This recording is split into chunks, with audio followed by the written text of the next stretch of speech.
90 రోజుల కోర్సు పూర్తి చేస్తే చాలు 100% ప్లేస్మెంట్ సపోర్ట్ తో సాఫ్ట్వేర్ జాబ్ మీ సొంతం. వెంటనే కోడ్ జ్ఞాన్ డెస్టినేషన్ ని సంప్రదించండి. Hello viewers, I'm doctor Mohan Vamsi, chief surgical oncologist Omega hospitals Gachibowli, Hyderabad. మీ అందరికీ తెలుసు, భారతదేశంలో క్యాన్సర్ ఇన్సిడెంట్స్ అంటే కొత్త క్యాన్సర్ కేసులు ర్యాపిడ్గా పెరిగిపోతున్నాయి. Indian council for medical research New Delhi వారి ఎస్టిమేట్ ప్రకారం ప్రతి సంవత్సరం 15 lakh న్యూ క్యాన్సర్ కేసెస్ భారతదేశంలో డయాగ్నోస్ చేయబడుతున్నాయి. ఇది ప్రతి సంవత్సరం క్రమం తప్పకుండా పెరిగిపోతుంది. సో మనందరం కాన్సన్ట్రేట్ చేయాలంటే క్యాన్సర్ వచ్చినప్పుడు క్యాన్సర్ ట్రీట్మెంట్ కన్నా క్యాన్సర్ని రాకుండా ఉండాలంటే, అంటే క్యాన్సర్ ప్రతి మనిషికి రాకుండా ఉండాలంటే వాళ్ళు తీసుకోవాల్సిన జాగ్రత్తలు ఇవాళ ఈ వీడియోలో నేను డిస్కస్ చేయబోతున్నాను. క్యాన్సర్ రావడానికి ముఖ్యమైన కారణాల్లో lifestyle factors, genetic factors. Genetic ఫ్యాక్టర్స్ని మనం ఏం చేయలేము, బట్ జెనెటిక్ ఫ్యాక్టర్స్ కనుక ఉన్నట్టయితే రిస్క్ రిడక్షన్ సర్జరీస్ చేసుకోవడం ద్వారా క్యాన్సర్ రాకుండా చేయవచ్చు. ఉదాహరణకి బ్రెస్ట్ క్యాన్సరే ఉందనుకోండి, BRCA1, BRCA2 మ్యుటేషన్ వలన ఆ బ్రెస్ట్ క్యాన్సర్ వచ్చే అవకాశాలు ఎక్కువగా ఉంటాయి.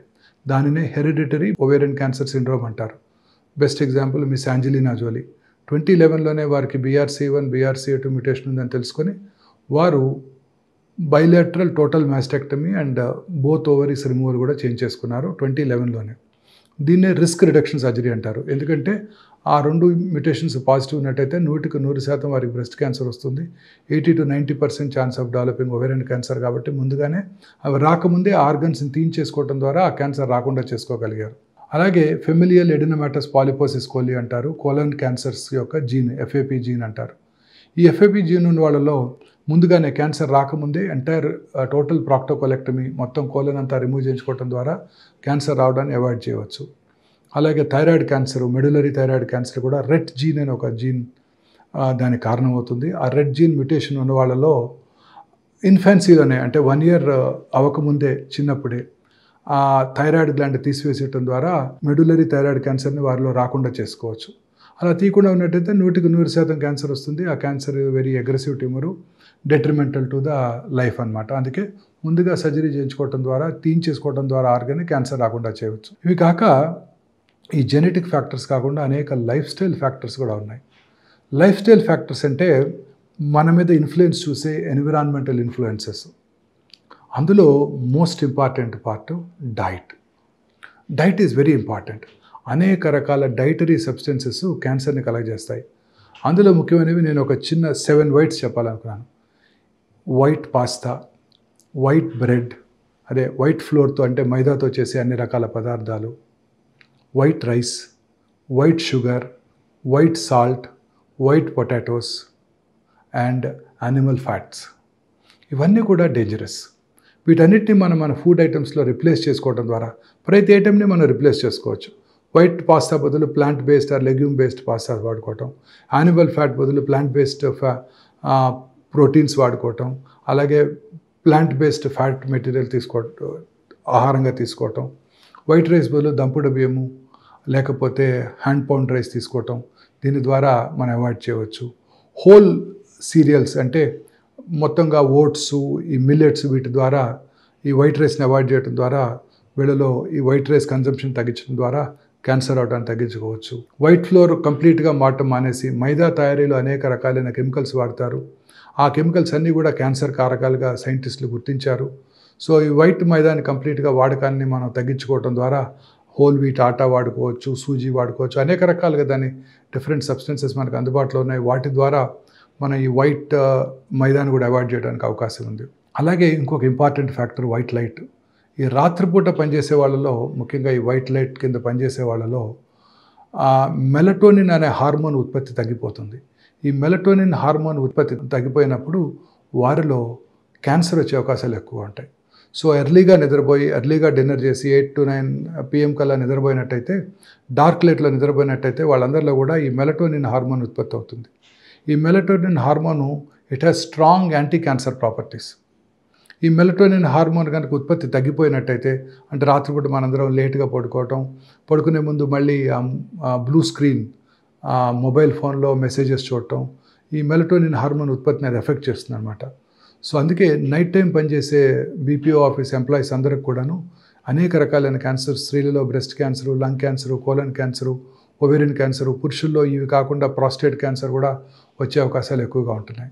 సో అందుకే ఎర్లీగా నైట్ టైం పడుకోవటం, రాత్రిపూట బెడ్ లైట్ లేకుండా పడుకోవటం, ఒకవేళ బెడ్ లైట్ అత్యవసరమైతే స్మాల్ వాటేజ్, లో వాటేజ్ రెడ్ లైట్ మాత్రమే వాడటం ద్వారా ఈ మెలటోనిన్ హార్మోన్ ఉత్పత్తిని తగ్గించకుండా చూసుకున్నట్టయితే క్యాన్సర్ బారి నుంచి కాపాడుకోవడానికి కూడా అవకాశం ఉంది. అలాగే అనేక రకాలైన ఫుడ్ ఐటమ్స్ మనం తీసుకునే మైక్రోవేవ్ ఓవెన్లో వాడే పాప్కార్న్, దాంట్లో వచ్చే ఆక్టోనాయిక్ యాసిడ్స్ క్యాన్సర్స్ కలిగిస్తాయి. రెగ్యులర్గా పిల్లలు అలాగే చాలామంది అడల్ట్స్ తీసుకునే కోలాసు, కోకోకోలా, పెప్సీ కోలా, ఈ బెవరేజెస్ అన్నింటిలో కూడాను హై షుగర్స్ ఉంటాయి. డైట్ కోలాస్లో కూడా షుగరీ కంటెంట్ ఎక్కువగా ఉంటుంది. వాటిలో అనేక రకాలైన కెమికల్స్ వాడటం జరుగుతుంది. ఇవన్నీ కూడా ఖచ్చితంగా క్యాన్సర్ కారకాలని సైంటిస్టులు గుర్తించారు. అనేక రకాలైన ఈ మధ్యనే మనం కూడా చూసాం, మన ఇండియాలో తయారయ్యే కొన్ని మసాలా దినుసుల్ని హాంకాంగ్లోను, సింగపూర్లోను, చైనాలోను బ్యాన్ చేయడం జరిగింది. వాటిలో పురుగుల మందుల అవశేషాలు అలాగే కొన్ని రకాల కెమికల్ కార్సినోజన్స్ ఉండటం కూడా గుర్తించారు. So adulteration is one important factor. అనేక రకాలుగా యానిమల్ ఫ్యాట్స్ని అడల్ట్రేట్ చేయడం ద్వారా ఈ అనేక రకాలైన క్యాన్సర్స్కి దారితీస్తున్నాయి. సో ఈ ఫుడ్ ఐటమ్స్ని మనం కేర్ఫుల్గా చూస్ చేసుకోవటం చాలా ఎసెన్షియల్. సో రెగ్యులర్గా ప్లాంట్ బేస్డ్ ఫుడ్స్ ఎక్కువగా తీసుకుంటూ అనేక రకాలైన కలర్ఫుల్ వెజిటబుల్స్, ఈ బెల్ పెప్పర్స్, దొండకాయలు, బెండకాయలు, బీరకాయలు, సొరకాయలు, గుమ్మడికాయలు, ఇలాంటి వాటిని మన ఫుడ్లో మనం కనుక రెగ్యులర్గా ఉపయోగిస్తున్నట్టయితే అనేక రకాల క్యాన్సర్స్కి దూరంగా ఉండటానికి అవకాశం ఉంటుంది. అలాగే ఫైబర్ ఎక్కువగా ఉండే ఆకుకూరలు, దే ఆర్ వెరీ ఎసెన్షియల్. ఇవన్నీ కూడాను ఈ క్రూసిఫెరస్ వెజిటబుల్స్, క్యాబేజ్, బ్రోక్లీ, వీటిలో హై కంటెంట్ ఆఫ్ ప్రోటీన్ ఉంటుంది and lot of antioxidants ఉంటాయి. అండ్ తాజా ఫ్రూట్స్, సీజనల్ ఫ్రూట్స్, రోజు మనకు దొరికే fruits, dragon fruit, kiwi fruit కొనుక్కోవాల్సిన అక్కర్లేదు. మనకి ఇండియాలో దొరికే జాంకాయలు, రేక్కాయలు, యాపిల్, సీతాఫలాలు, సపోటాలు, ఇవన్నీ కూడాను, ఆరెంజెస్, ఇవన్నీ కూడా వీటన్నిటిలో కూడా చాలా రకరకాల యాంటీ ఆక్సిడెంట్స్ ఉంటాయి. ఇవన్నిటిని క్యాన్సర్ రాకుండా చేస్తాయన్నమాట. అలాగే ఈ యానిమల్ ఫ్యాట్కి దూరంగా ఉండటం, యానిమల్ మీట్కి దూరంగా ఉండటం, ఎస్పెషల్లీ రెడ్ మీట్కి దూరంగా ఉన్నట్టయితే అనేక రకాలైన కోలన్ క్యాన్సర్స్ని అవాయిడ్ చేయడానికి కూడా అవకాశం ఉంటుంది. ఈ ఫుడ్ ఐటమ్స్ని మనం కరెక్ట్గా చూస్ చేసుకోవడం ద్వారా అనేక రకాలైన క్యాన్సర్స్కి దూరంగా ఉండటానికి కూడా అవకాశం ఉంటుంది. ఇవే కాకుండా హెల్దీ లైఫ్ స్టైల్లో ఇంకా మిగతా రెగ్యులర్ ఎక్సర్సైజ్, రెగ్యులర్గా ఎక్సర్సైజ్ చేసే వాళ్ళలో డెఫినెట్లీ సన్నగా ఉండే వాళ్ళలో, లీన్ బాడీ మాస్ మెయింటైన్ చేస్తూ ఊబకాయాన్ని అవాయిడ్ చేసే వాళ్ళు అనేక రకాలైన క్యాన్సర్స్కి దూరంగా ఉండడానికి అవకాశం ఉంటుంది. ఇవి కాకుండా మన ఫుడ్ ఐటమ్స్తో పాటు ఈ రెగ్యులర్ ఎక్సర్సైజ్తో పాటు రెగ్యులర్ స్క్రీనింగ్ కూడా ఇంపార్టెంటే. స్క్రీనింగ్ చేసుకోవడం ద్వారా కూడా మనం క్యాన్సర్ రాకుండా చేసుకోవచ్చు. అందులో ముఖ్యమైనది గర్భసించి ముఖద్వార క్యాన్సర్. భారతదేశంలో ముఖ్యంగా సౌత్ ఇండియాలోని కోస్టల్ ఏరియాస్లో ఈ క్యాన్సర్ ఇన్సిడెన్స్ చాలా ఎక్కువగా ఉంటుంది. దీనికి గల కారణం ఏంటంటే తేమ కలిగిన వాతావరణంలో హ్యూమన్ పాపిలోమేటస్ వైరస్ ర్యాపిడ్గా వ్యాప్తి చెంది ముఖ్యంగా చిన్నపిల్లల్లో రిపీటెడ్ ఇన్ఫెక్షన్ గురి చేసి ఈ క్యాన్సర్ రావడానికి దోహదం చేస్తుంది. పాపిలోమా వైరస్ ఎంత ఇంటెలిజెంట్ వైరస్ అంటే అది మన ఆడపిల్లల సర్విక్స్లోకి వెళ్ళినప్పుడు అవి ఇంట్రాసెల్యులర్గా ఉండి బాడీ యొక్క డిఫెన్స్ మెకానిజమ్స్ అందకుండా ఉంటాయి. అందువల్ల మన హ్యూమన్ బాడీ వాటికి యాంటీబాడీస్ని క్రియేట్ చేయలేదన్నమాట. అందువల్ల అవి ర్యాపిడ్గా వ్యాప్తి చెంది రిపీటెడ్ ఇన్ఫెక్షన్స్ ద్వారా ఈ క్యాన్సర్ వస్తుంటుంది. సో అందుకని హ్యూమన్ పాపిలోమేటస్ వైరస్ ఇన్ఫెక్షను అవాయిడ్ చేయడానికి ప్రతి ఆడపిల్లకి 10 ఏళ్ళు రాగానే మనము వ్యాక్సిన్ కనుక ఇచ్చినట్టయితే ప్రైమరీ ప్రివెన్షన్, ఈ క్యాన్సర్ అసలు రాకుండా చేసుకోవడానికి అవకాశం ఉంది. మన స్మాల్ పాక్స్, పోలియో భారతదేశంలో ఎట్లా ఎరాడికేట్ చేసామో అట్లా ఈ క్యాన్సర్ రాకుండా చేసుకోవడానికి ఛాన్స్ ఉంది. అలాగే కార్సినోమా సర్విక్స్కి లాంగ్ ప్రీ క్యాన్సరస్ ఫేజ్ ఉంది. అంటే క్యాన్సర్ రావడానికి ముందుగానే దానికి ఒక ప్రీ క్యాన్సరస్ ఫేజ్లోనే దాన్ని గుర్తించినట్టయితే క్యాన్సర్ రావటాన్ని అవాయిడ్ చేయవచ్చు. దీన్ని సెకండరీ ప్రివెన్షన్ అంటాం. సో రెగ్యులర్గా ప్రతి స్త్రీకి కూడా once they are sexually active, marriage అయిన వెంటనే రెగ్యులర్గా సంవత్సరానికి ఒకసారి సింపుల్ పాప్స్మియర్ టెస్ట్ చేసుకోవడం ద్వారా చాలా ఈజీగా వారికి క్యాన్సర్ వచ్చే సూచనలు గుర్తించవచ్చు. అలాగే క్లినికల్ ఎగ్జామినేషన్ వల్ల లేడీ డాక్టర్తో కానీ ట్రైన్డ్ హెల్త్ పర్సనల్తో కానీ ఎగ్జామిన్ చేసుకోవడం ద్వారా ఆ క్యాన్సర్ రావడాన్ని ముందుగా గుర్తించవచ్చు. పాప్స్మియర్ చేసి ప్రీ క్యాన్సరస్ ఫేజ్లో ఉన్నట్టయితే దానికి తగ్గ చర్యలు తీసుకున్నట్టయితే క్యాన్సర్ రాకుండా చేసుకోవచ్చు. అలాగే బ్రెస్ట్ క్యాన్సర్ యొక్క మోర్టాలిటీ చాలా ఎక్కువగా ఉంటుంది. బ్రెస్ట్ క్యాన్సర్ మోర్టాలిటీ ఎక్కువగా ఉండడానికి కారణం లేట్ స్టేజెస్లో క్యాన్సర్ని డయాగ్నోస్ చేయడం వల్ల. ఈ లేట్ స్టేజెస్లో క్యాన్సర్ డయాగ్నోస్ చేయకుండా ముందుగానే మనం కనుక గుర్తించినట్టయితే క్యాన్సర్ని ఈజీగా క్యూర్ చేసుకోవడానికి అవకాశం ఉంది. సింపుల్ 3 ఆర్మ్స్ ఉన్నాయి. ఒకటి సెల్ఫ్ ఎగ్జామినేషన్, వారికిగా వారు రెగ్యులర్గా పరీక్ష చేసుకోవటం, రైట్ చెస్ట్ని లెఫ్ట్ హ్యాండ్తోనూ, లెఫ్ట్ చెస్ట్ని రైట్ హ్యాండ్తోనూ, ఫ్లాట్ ఆఫ్ ద హ్యాండ్తో పరీక్ష చేసుకోవడం ద్వారా వారి శరీరంలో వచ్చే మార్పులను ఈజీగా గుర్తించవచ్చు.